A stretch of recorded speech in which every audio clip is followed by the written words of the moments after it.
질문 받겠습니다. 네, 네 박수로 많이 주세요. 고맙습니다. 네, 네, 네, 스님 안녕하세요. 네, 59기 구정일행입니다. 네, 고맙습니다. 네, 스님, 현재 한국 불교에서 가장 큰 종단은 조계종인데요. 네, 이 이름이 중국에 있는 조계산에서 왔다고 들은 적이 있습니다. 네, 그래서 스님께서 네. 가 보신 적이 있으신지 네, 어떤 곳인지 궁금해서 질문 드립니다. 네, 박수로 하세요. 네, 제 아는 스님들이 한번 그 저 가보지 않겠냐고 예전에 연락이 오고 그랬는데요. 시간이 안 됐더라고. 근데 갔다 온 친구들한테 얘기는 다 들었죠. 거기가 어딘가 아니 중국 그 광동성 알죠? 광동성? 광동성 그쪽에 있습니다. 그래서 육조 스님이 왜 육조 스님이 그 광동성 남화산에 와 있었 남화산사에 와 있었던 거 아니? 유명한 사건이 있었잖아요. 육조 스님의 스승이 누구야? 오조홍인대사거든. 오조홍인대사. 근데 오조홍인대사 문 중에서 신수하고 이른바 말하면 해능 걸출한 스님이 계셨던 거죠. 근데 신수는 이른바 말하면 북쪽, 북종이라고 그래. 근데 이른바 말하면 남종, 이 육조 해능이 남쪽 사람입니다. 양장이 남 사람이야. 근데 예전부터 뭐냐면 이른바 오조홍인대사 가만히 보니까 육조 해능이 물건이잖아요. 완전히 그냥 막 벌써 깨달음의 그 어떤 그런 정도가 다른 거야. 근데 만약에 그때 남쪽은 오랑캐라고 그랬거든. 오랑캐라고. 그래서 도저히 안 되겠으니까 조용히 몽고하니 가서 발을 주면서 떠나라고 그랬어. 남쪽으로 가라고. 그래서 자기 고향 땅으로 갑니다. 남아산사. 그 뒷산이 조계산이야. 그런데 문제는 뭐냐면 막 그 육조 대사를 쫓아서 가사바로와 오조홍인 대사가 그걸 육조 해능에게 줬다는 게 이제 알려지잖아요. 그래서 그냥 막 쫓아간대. 정말로 목숨이 위태롭고 그랬었죠. 숨어서 살기도 하고. 그래서 이게 육조 해능이 있던 광동성의 어떤 그런 그 지역은 말이죠. 육조 해능의 그 뒤를 잇는 도사들이 많이 나왔잖아요.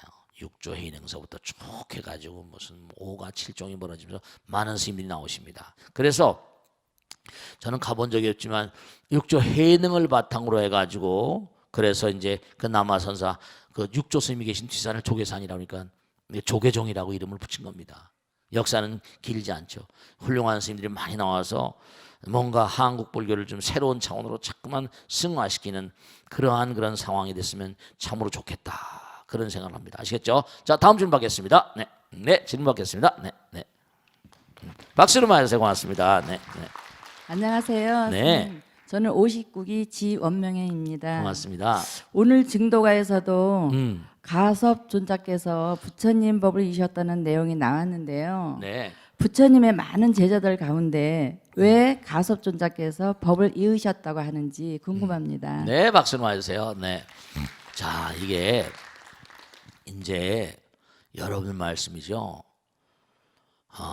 불교였던 그런 그 대를 잇는 어떤 흐름은 세속의 차원하고는 다르잖아요. 예를 들어 세속에는 뭐 장자 상속이니 이런 법 있잖아요. 또 내가 아버지고 뭐 내가 무슨 왕이고 내가 재벌이면 아들 중에 똑똑한 사람들을 똑똑한 아들 딸들을 뽑아서 물려주고 하잖아요. 뭐 아들이 하나 있으면 도리가 없지만 근데 불교에서는 뭐냐면 마음의 영역이잖아요. 마음의 세계는 체험이 중요한 거죠. 수행 체험이. 그러니까 가섭존자는 염화미소라는 거 들어보셨잖아요. 그죠? 부처님께서 꽃을 하나 딱 들으시니까 아무도 대답을 안 하는데 가섭존자만 뭐죠? 미소를 지었다는 거예요. 염화미소라죠. 꽃을 드니까 가섭이 미소를 지었다. 마음과 마음, 이심전심의 묘리인 거예요. 마음과 마음, 이심전심 뭐라? 마음이 하나가 되는 거죠. 말로 되는 게 아니에요. 마음이 하나가 된다고 하는 건 즉 다시 말씀드리면 깨침의 경지가 같은 거죠. 거량을 하고 뭐. 정말 그렇습니다, 여러분들. 그러니까 우리 법당에서 뭐예요? 몸과 마음을 다해서 정말로 열심히 수행하고 하면 무문관에 그냥 막 들어가서 그냥 막 하루에 20시간씩 참선을 시키고 막 그냥 잠 몇 시간 안 자고 계속 미뤄짓기 그러면 뭔가 체험이 있어서 이렇게 보면 말이죠. 체험이에요. 체험을 해야 돼. 이건 말로 되는 세계 아니에요. 불림문자라고. 언어도 다녀 심행처멸이라. 그러니까 증도가에서 나오는 것처럼 가섭존자와 부처님 관계는 마음과 마음으로 마음이 하나가 되는 부처님경에서 마음이 하나가 되는 거니까. 여러분도 마찬가지잖아요. 부부가 뭐 몇 년을 살다 보면 닮는다고 그러잖아요. 정말 일심동체라고 말하잖아요. 마음이 하나가 되는 경계. 그런 경계가 있거든요. 도문 중에서 예를 들어서 뭐 보세요. 조수 스님이 그랬다는 거 아니에요. 부처님께서 모든 만유엔 불성이 있고 모든 만유에 전부 다 부처님의 성품자리가 들어있다. 그런데 조수 스님한테 누가 와가지고 개에게 불성이 있습니까? 했더니 없다 이랬다는 거 아니에요. 부처님은 정반대야. 왜 그랬었을까? 그래서 나온 게 조주무자잖아. 그러니까 계속 조주의 몽산보보에 나온 대로 조주의 마음으로 들어가라. 조주의 마음과 내 마음이 하나가 되면 그럼 터지는 거예요. 조주 스님의 마음을 깨치는 거죠. 깨치는. 이목고 또 마찬가지예요. 이게 뭐냐? 이목고 뭔가 목고 하는 이놈 뭔가 내 마음자리 가운데 뭔가 영혼과 하나가 되는 그 놈이 있거든요. 그 놈이 누구냐? 있긴 있어. 그걸 뭔고하니 내가 이제 체득을 하고 체험을 하고 그걸 견성이라고 부르지. 마음을 보는 거죠. 마음자리. 그러니까 궁극적으로 우리가 항상 얘기하는 하나의 세계, 하나의 세계, 하나의 세계.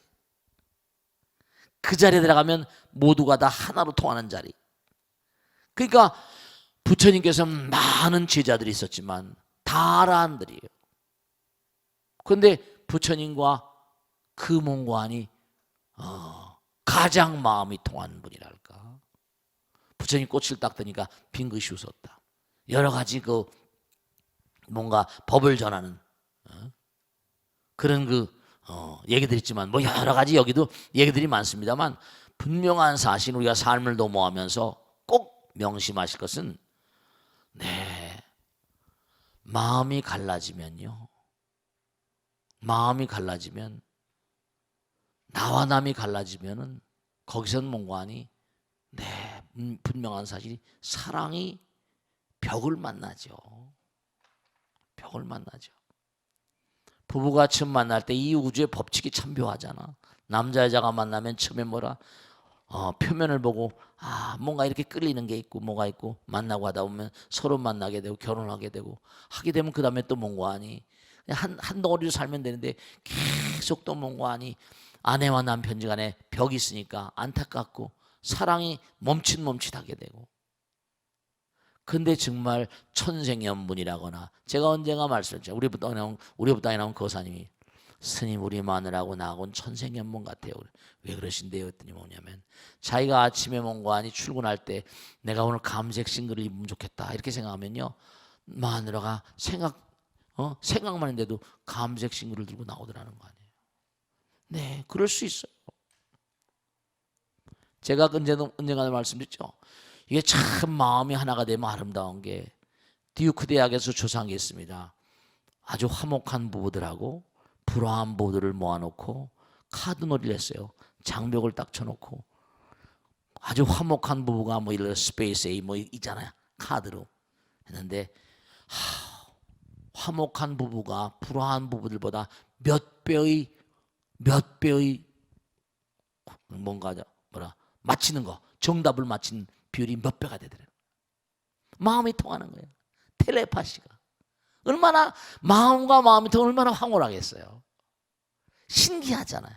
이게 계속 틀리는 거야. 벽이 있으니까 안 통하는 거예요. 마음과 마음이 통한다는 게 그게 중요한 거고, 그게 부처님께서 가섭에게 법통을 정하는 거죠. 아시겠죠? 그러니까 우리가 가능한 한 기도를 열심히 하고 마음이 하나인 세계로 이렇게 가게 되면 타심통인이 뭐니 해가지고 아내와 남편이 통하게 돼 있고요. 그런 삶을 열심히 살다 보면요, 정말 천생의 분도 있겠죠. 그런 사람을 잠깐만 살면 출간하지 못했다 하더라도 그런 마음을 기르다 보면 언젠가 보면 점점 가다 보면 부처님 세계로 나갈 수 있게 되거든요. 아시겠죠? 네, 그 정도에 두고 안녕하세요.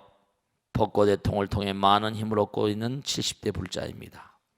아들 둘에 딸 하나 모두 결혼해서 자식을 낳고 잘 살고 있고요.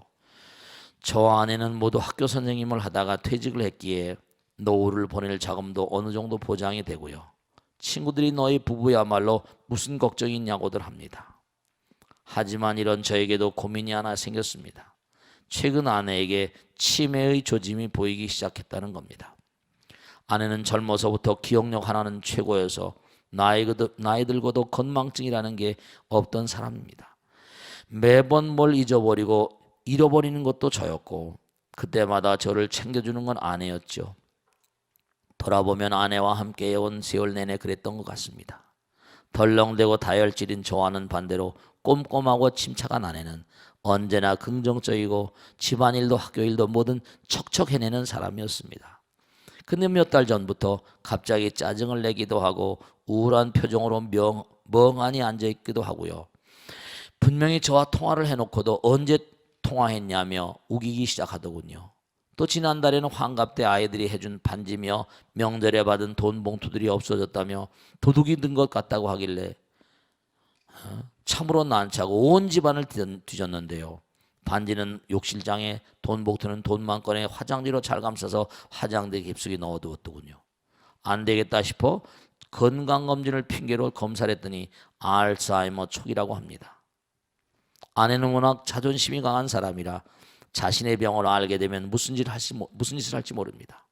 아직 아이들에게도 아내 본인에게 아무 말도 못하고 저 혼자 소가리를 앓고 있습니다.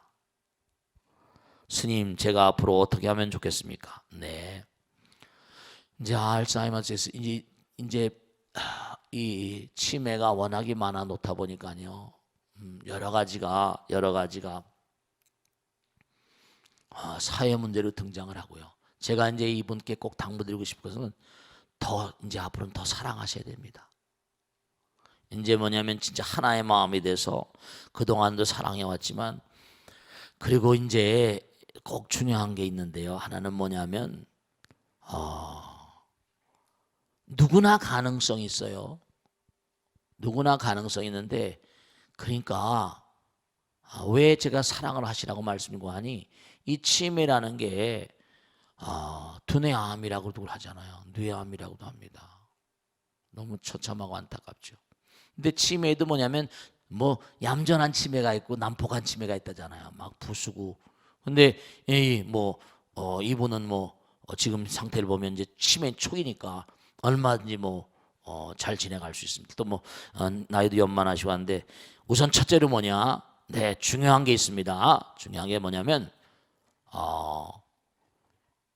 식물들은 뇌가 없어요. 그죠? 식물들은 뇌가 없는데 식물들은 뭐예요? 뇌가 없습니다. 근데 식물들은 뭐라? 뿌리가 번져 있는 모양이 뭐죠? 우리 뇌의 어떤 그런 뉴런의 어떤 세계가 같다는 거 아니에요. 그러니까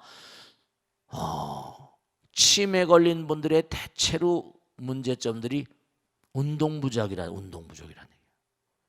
운동도 같이 많이 다니시고, 우리 땅에 나오시는 그런 압구정동 사는 보살님 치어머니도 자꾸만 짜증내고 신경질 내고 그러는데, 이제 이른바 말하면 뭐냐면 제가 그랬거든요. 같이 모시고 많이 다니라고. 근데 밖에만 나오면 그렇게 좋아하시더래요. 새로운 어떤 그런 상황. 그리고 또 하나, 아들, 딸, 손주, 며느리 손잡고 자꾸만 지내고 말이죠. 사랑 하나로 만들잖아요. 하나로 만드는 위대한 힘이야. 대체로 뭐냐면 부부가 이렇게 같이 살고 한데도 직업이 있고 막 그러다 보면 스트레스가 많던 사람들은 그럴 수가 있죠. 애들 키우는 것도 쉬운 일이 아니지. 학교 선생님 보통 힘든 일이에요. 쉬운 일이 아닙니다. 그 또 애들 키우는 게, 하나를 키우는 것도 힘든데 애들 많이 하면 정년퇴직까지 하셨다니까. 신경을 좀 많이 썼겠어요. 그리고 또 이 뇌의 구조상 남자의 뇌와 여자의 뇌를 보게 되면은 대체로 보면 치매가 뭐 남자들도 많습니다만은 이렇게 머리를 많이 쓰든 이른바 말하면 스트레스를 많이 받는 사람이 치매 많이 걸린 건 분명하잖아요. 그러니까 제가 말씀드려 이제 자꾸만 이제 우리 그 거사님이 이제 거사님 지금 편지를 보내오셨는데 가능한 한 아까 회양해 얘기했잖아요. 이제 모든 걸 회양한다는 마음으로 이제 아내의 수족이 돼주는 겁니다. 아내의 수족이. 이른바 말하면 우리가 여러분 그런 거 아시잖아요. 남자는 일에 살고 여자는 사랑에 산다고 그러잖아. 좀 남자는 지성적이라고 하면 여자는 감성적이잖아요. 감성적인 사람이 훨씬 쉽게 치매가 온다는 겁니다. 그러니까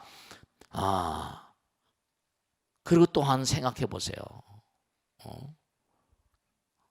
일생 동안 여자의 신체는 뭔가 남자들하고 달리 뭔가 하니 여러 가지로 소모성 체질을 많이 가지고 있잖아요.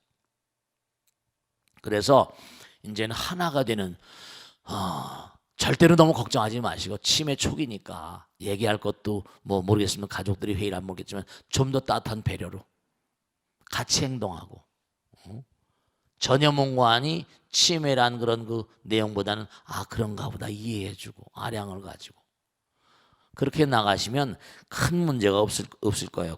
그동안의 몽고하니 못다한 그런 그 사랑을 좀 더 하시고 더 보살펴 주시고 결국은 두뇌 회로를 얼마나 잘 보존하느냐에 따라 있거든요. 두뇌 회로를 선생님이란 직업은 머리는 많이 쓰지만 얼마나 운동을 하는지 잘 모르겠네요. 그러니까 식물들은 뇌가 없다는 생각을 하시고 탐진치라고 말씀했죠 지난번에. 탐진치, 탐심은 뭐예요? 그러니까 남자들하고 여자들하고는 똑같이 뭔가 여러 가지로 스트레스를 많이 받지만 제가 보살님들을 많이 모시고 살다 보니까 뭘 느끼겠는가 하면 그냥 맡겨놓은 일들 그냥 뭐 하려고 해내려고 몸과 마음을 다 하잖아요. 가정에서도 그러고. 그러니까 뭔가 그 마음 가운데 욕구가 크게 되면 제가 말씀했죠. 욕구가 크게 되면 못 된다고 그랬어요. 그러니까 이제는 그러니까 생각을 해보세요. 가정생활 영위하려 남편 몸과하니 잘 받들어 섬기려 또 학교 가서 애들하고 씨름하려 이게 더욱더 힘들었을 거라고요. 당연히 이 편지를 봐도 금방 할 수 있잖아요. 남자들 물론 직장 갔지만 여자들은 가정과 직장을 같이 가야 되고 애들 많이 키우면 더욱더 머리에 스트레스가 많죠. 충분히 내가 그동안에 아내를 사랑을 많이 못했구나. 내가 아내에 대한 배려가 좀 부족했구나.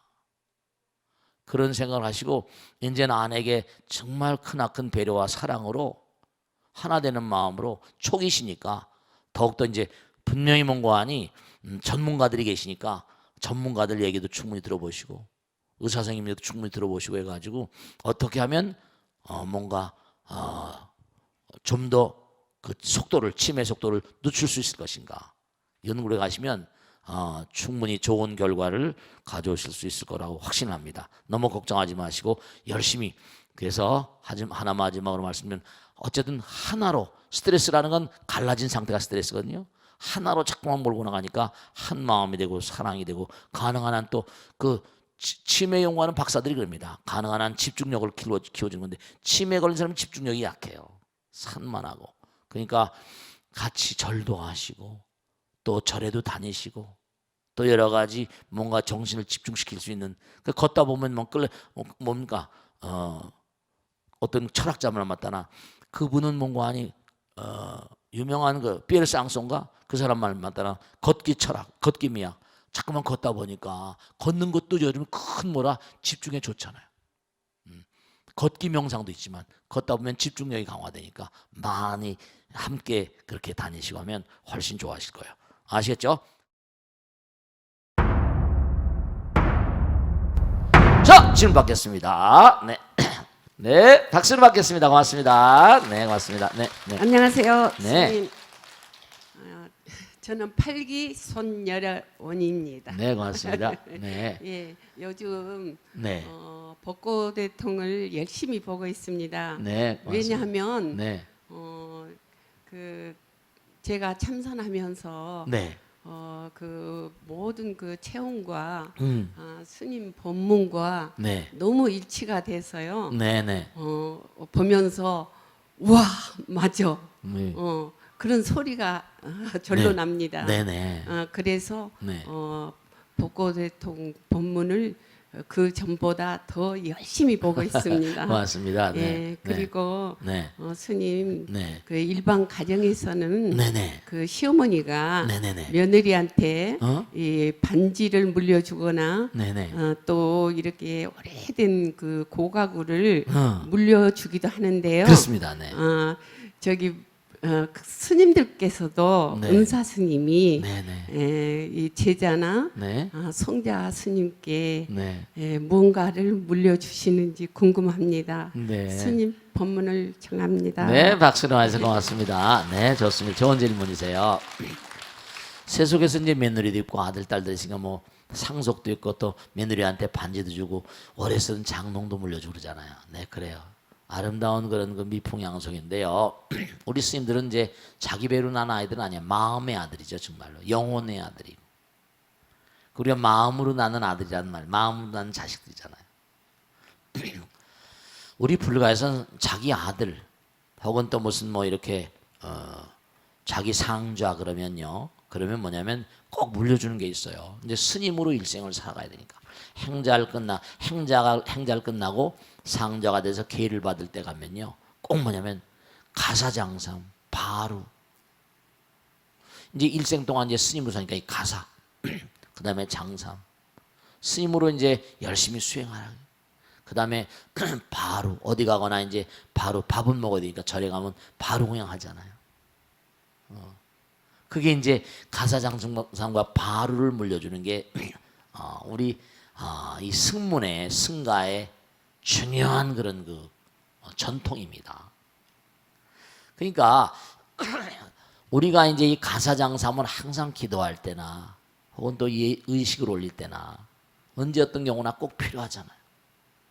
이 가사는 또 특히 뭐냐면 이 가사야라고 그래가지고 분소이라고 하는데 이 가사를 보면 뭐냐면 네 이게 의미가 많은데 여기 보면 다 이렇게 칸칸이 다져 있어요. 옛날에는 뭐냐면 부처님 당시는 그렇게 우리 요즘처럼 천이 흔하지 않았잖아요, 그죠? 천이 흔하지 않으니까 그러니까 전부 다 쪼가리를 주서 꿰매서 가사를 만들었어요. 꿰매서 천이 흔하지 않으니까 그래가지고 그걸 이제 이렇게 물려주고 했었습니다. 그러니까 너희들도 뭔가하니 이른바 말하면 검소하게 살아라. 검소하게 살아라. 패칭 이른바 말하면 이게 전부 다 이렇게 칸칸이 다 돼 있어요. 5조 가산이 뭐 7조 가산이 해서 그러니까 참 제가 언젠가도 말씀했는데 이 가사라는 건 참 이게 묘한 가사를 걸치고 말이죠. 그러니까 스님들이 이제 나이가 드시고 이제 이렇게 뭐 이렇게 하면 뭐 대덕 스님이라거나 종사라거나 뭐 대종사 이렇게 되고 하는데요. 그러니까 이 가사를 걸치게 되면 뭔가 하여간에 마음 가운데 겸손한 마음으로 또 우리가 뭐죠 옛날에는 탁발을 했잖아. 지금도 이제 뭐 바로 공양하지만 남방에서는 꼭 탁발을 합니다. 근데 이제 북방에서는 뭐냐면 이게 추우니까 탁발 다니기가 겨울에는 어렵잖아요. 남방은 뭐라 따뜻하잖아요. 1년 사시장철이 따뜻하니까. 그리고 거긴 사모자 그래요. 삼모작 사모작. 양식이 흔한 거예요. 미얀마나요 타일란드 이런 데 가면요 굶는 사람은 절대로 없습니다. 여기는 일모작밖에 안 해. 그러니까 절에서 뭔가하니 신도들이 해주는 밥만 먹어도 그냥 사는 거예요. 왜냐면 타일란드 방콕 같은 데 뭐 시장에 가면 먹을 게 한도 끝도 없잖아요. 싸고 100원 150원이면 한 끼를 먹어요. 근데 여기는 농사를 지고 일모작이니까 천상몽관이 걸식을 다닐 수가 없으니까 절에서 밥을 하잖아요. 그죠? 그러니까 우리는 여기서는 바로 공양하지만 남방에서 뭔가니 탁발을 닫으니까 가사를 걸치고 다녀요. 그러니까 우리 스님네들은 꼭 큰 스님들께 상자가 되는 연을 맺을 땐 꼭 가사와 장삼과 그 다음에 뭐죠? 네, 바로를 받는 게 이제 하나의 전통이죠. 스님 놀이 열심히 해라. 검소한 마음으로 청빈한 마음으로 열심히 하라. 그런 뜻이에요. 아시겠죠? 자, 다음 질문 하겠습니다. 네, 네, 고맙습니다. 네, 감사합니다. 네, 네, 네, 안녕하세요. 네, 네, 스님 가랑급 정법사 이법상아입니다. 네, 고맙습니다. 네, 스님 네, 벚꽃 대통령 날마다 잘 보고 있습니다. 고맙습니다. 스님 네. 다름이 아니고요. 네네. 스님 세계에서도 공동체 생활을 하고 계시지 않습니까? 그렇습니다.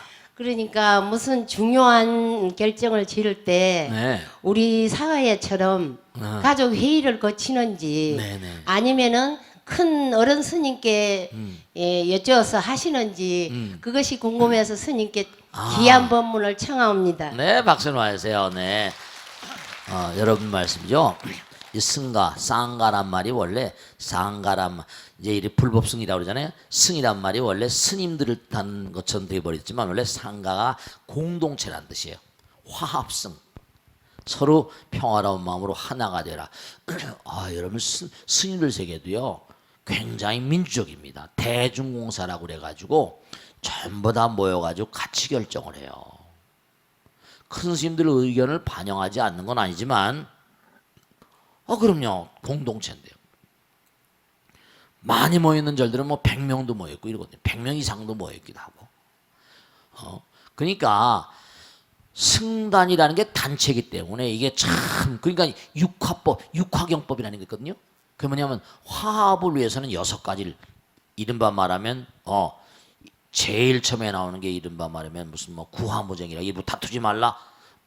입으로 서로 화합해서 다투지 말라. 신화동체라. 이른바 몸으로는 항상 한 몸이 되라. 이렇게 다 의화동지라. 뜻이 하나가 되라. 이런 개화동지라. 룰을 잘 지켜야 된다.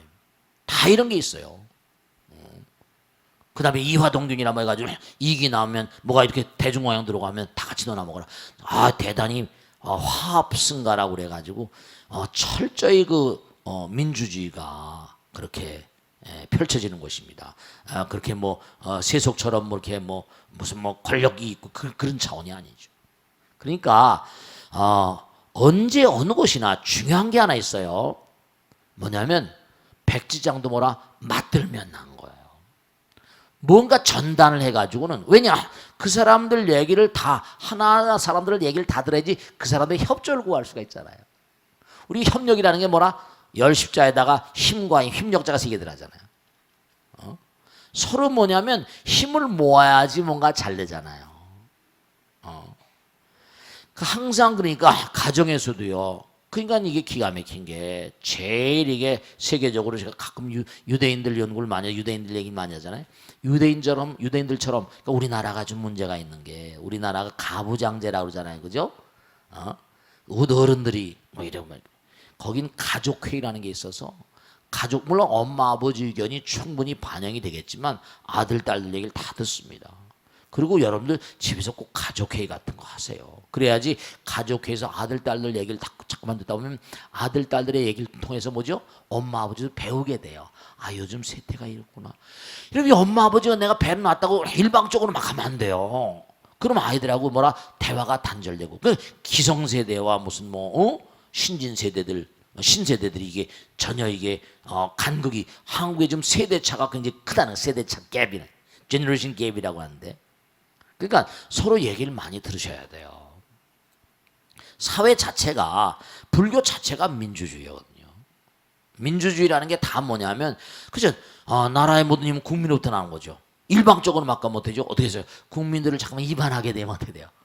그럼 결국 국민들이 뭐죠? 들고 일어나 버리잖아요. 들고 일어나 버려. 그러니까 민심이 피폐해져 버리면 나라왕 바꿔야 되겠다. 그러니까 민심을 다 파악을 해가지고 그래서 안 되겠다 싶으면 이제 이른바 말하면 역성혁명이라고 옛날에 났었잖아요. 혁명이라는 게 나죠. 국민들의 의지를 잘 받들어서 말이죠. 그러니까 우리가 삶을 도모할 때마다 항상 중요한 것은 무엇인지 간에 많은 사람들의 의견을 모으려고 한다면 그 사람들의 얘기를 들어봐야 됩니다. 그래야지 뭔가 그게 커지는 거예요. 그러니까 불교는 하나라고 그랬잖아요. 그죠? 하나? 모두가 다 하나인 마음. 그게 화합승가라고요. 아시겠죠? 자, 마치고 이제 익명 게시판에 올라온 것을 보겠습니다. 스님, 저는 아들 셋만 있는 집안의 막내 며느리입니다. 그런데 어찌된 일인지 제가 맏며느리 역할을 하고 있습니다. 직장에 다니는 큰형님은 늘 바쁘다며 명절이나 부모님 생신에 어머니 앞으로 용돈만 보내기 일쑤고요. 오더라도 음식 준비 다 해놓으면 그때서야 와서 음식만 먹고 가버립니다. 좀 얌통머리가 없네요. 둘째 형님도 직장에 다니고 계시는데 거기는 또 바빠서라기보다는 큰형님 역할을 왜 자신이 대신해야 하냐며 마다합니다. 그러다 보니까 어쩔 수 없이 제가 뭐든 하게 되는데요. 사람 좋은 남편은 늘 제게 그럽니다. 부모님이 연세도 많으신데 살면 얼마나 더 살겠냐고요. 그러니 당신이 좀 잘 좀 해달라고 얘기를 합니다. 그 마음 모르는 것 아닙니다. 제 마음도 그렇고요. 하지만 혼자 고생해서 음식 준비해 놓으면 위에 두 형님은 돈 봉투 들고 와서 온갖 생색 다 내고 어머니는 바리바리 음식을 챙겨주시는데 물론 그 음식들 다 제가 만들어 놓은 겁니다. 그렇게 음식만 챙겨 들고 가는 모습을 볼 때마다 너무 속상합니다. 괜히 시아버지, 시아주머니들처럼 큰 회사에 다니지 못하고 작은 식당을 하고 있는 남편에 대한 원망의 마음까지 생깁니다. 이렇게 원망만 하다 보니까 사는 게 싫어집니다. 스님 어떻게 하면 좋을까요? 네, 충분히 제가 이해할 수 있습니다. 또 이런 질문들을 많이 하시고요. 우선 우리 보살님한테 제가 꼭 당부드리겠는데 보살님 복이 터지셨어요. 중요한 게 뭐냐면 두 가지 말씀드리겠는데 여러분들 말씀이죠. 중요한 건 이 세상은요. 전부 다 순서가 남대문 동대문 시장에 지혜꾼도 순서가 있다 그러잖아요. 근데 사회심리학에 보면 참 묘한 게 있는데요. 이상해. 참 묘합니다.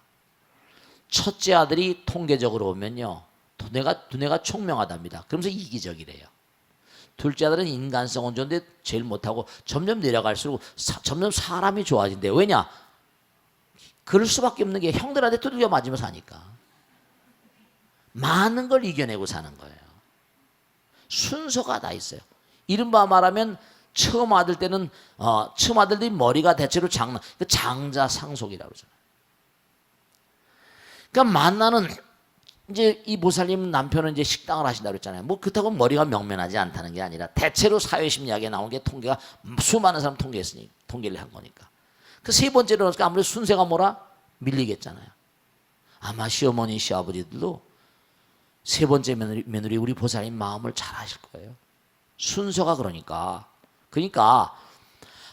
금생엔 내가 이게 이렇게 어렵고 힘든데 그래 내가 정말로 살아계신 그렇죠. 부처님 말씀에 미륵보살 권욕에 나오잖아요. 중요한 겁니다. 우리가 법당에 나오는 것도 부처님 모시는 거죠. 살아계신 부모님이 정말 생불이라는 거예요. 부모님을 부처님처럼 모시라는 거죠. 그분들은 돈을 물론 중요한 건요. 네 그렇습니다. 사실 우리 이 보살님한테 제가 이 편지 보낸 보살님한테 말씀드리고 싶은 건 물론 고생하세요. 근데 직장에 나가서 돈 버는 것도 쉬운 일은 아니고요. 돈 월급 받고 하는 것도 쉬운 일이 아니잖아요. 그러니까 돈이란 건 타임 이즈 골드인데 가서 고생하고 버는 거예요. 물론 얌통머리가 없죠. 돈 몇 푼 보내 얼마나 많이 왕창 좀 보내면 좋을 텐데 그렇지도 못할 테니까 모르겠어요.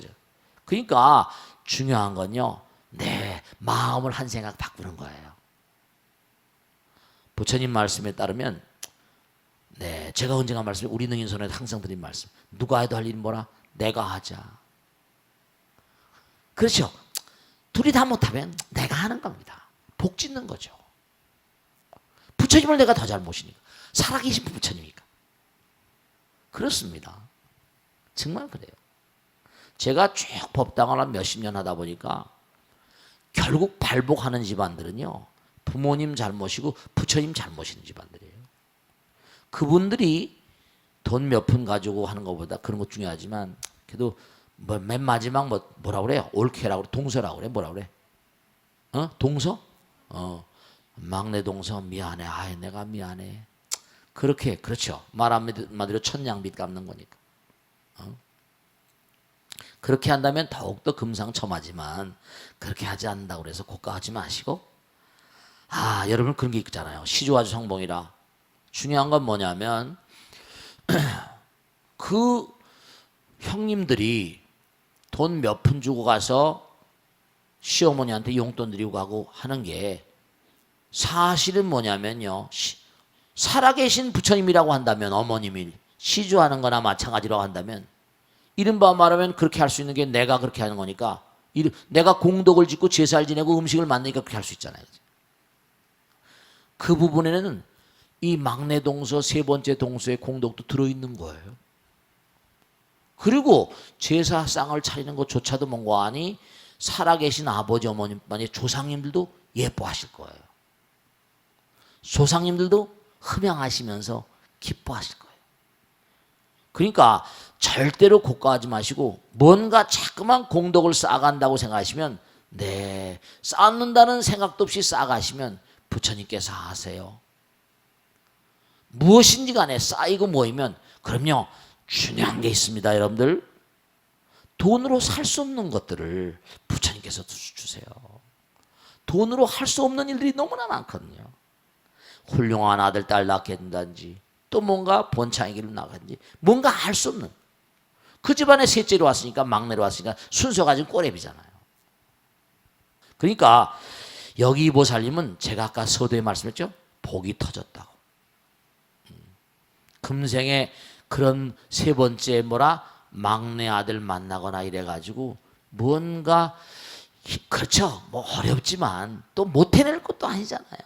못 해낼 것도 아니잖아요. 힘들고 하지만 즐거운 마음으로 하면요. 공덕주라는 마음으로 하면 또 잘 이겨낼 수 있습니다. 그리고 이제 뭐냐면 그러면 얘기를 한번 하세요. 마지막으로 말씀드리면 첫째 동서 둘째 동서 시간이 아무리 없다 하더라도 제가 너무 힘드니까 앞으로 살림살이 커지고 이제 손주들도 많이 오고 그죠? 그러면 너무 어려워서 어떡합니까? 같이 협조해서 하는 게 좋지 않겠냐고 완곡하게 그렇게 얘기를 하든지 말이죠. 기분 나쁘지 않게. 그럼 자기들도 이성 있는 사람들이고 부처님 아들 딸들인데 제가 너무 힘드네요. 좋은 말로. 그럼 그들이 미안감을 갖겠죠. 큰 집안이고 그러면 혼자서 뭘 차리는 것도 너무 힘들지. 병납니다. 그러니까 복을 짓는 건 복을 짓는 것이고 또 그 다음에 보살님이 이렇게 고생하시니까 그들이 또 뭔가 아니 그들이 뭐죠?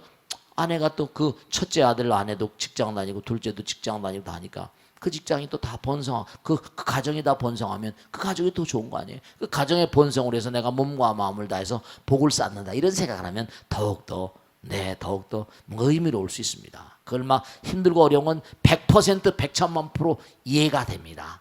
이해가 되지만 내가 한 몸 던져서 우리 가정을 평화롭게 우리 가정을 아름다운 가정으로 만들어 간다 생각하시면 내가 이렇게 뭔가 이른바 제삿날 이렇게 음식을 올림으로 해서 그 형님들 그 가정이 평화로우면 그것도 다 공덕이 되는 거니까요.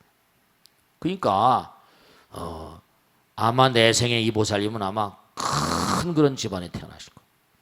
큰 공덕 좋은 집안에 태어나시고 금생에 열심히 공덕진 게 어디 가는 게 아니니까요. 그러니까 큰 살림을 해보면 그 다음엔 그와 같은 그런 그 권리가 주어집니다. 이 우주는 자기가 지은 바대로 업대로 가는 것이기 때문에 금생에 그 어려운 일을 많이 그렇게 해보시면 제가 하나 시간이 없으니까 마지막으로 말씀드리면 제 친한 친구가 종갓집의 종손인 친구였습니다. 근데 제가 참 그 친구 부인을 정말 존경이라기보다 아주 종부라는 게 저런 거구나. 이 집이 뼈대가 있는 집이에요. 조선시대 때부터. 무슨 뭐 해가지고 쫙 벼슬이 막 그냥 줄줄이 알사탕처럼 달린데 종갓집 종부란 말이에요. 근데 벌써 여자가 다르더라고요. 친구 마누라긴 하지만 위험 있고 쫙 종부가 저런 거구나를 저절로 제가 느끼겠더라니까요. 말씨도 그렇고 쫙 전부 다 말이죠. 뭐 하는 것도 그렇고 전부 다 밑에 사람들 아들들이 여럿이니까 며느리 손자들 다 키운 거 보면 정말 종부가 장난이 아니더라고요. 된장 담는 법, 간장 담는 법 다 가르쳐주고 다 싸주고 말이죠. 아, 참, 참 종갓집 종부라는 게 저런 거구나 느낀 적이 있습니다. 큰 살림살이. 아시겠죠? 자, 오늘 여기서 무독되겠습니다. 대단히 감사합니다. 성도하셔. 고맙습니다. 네.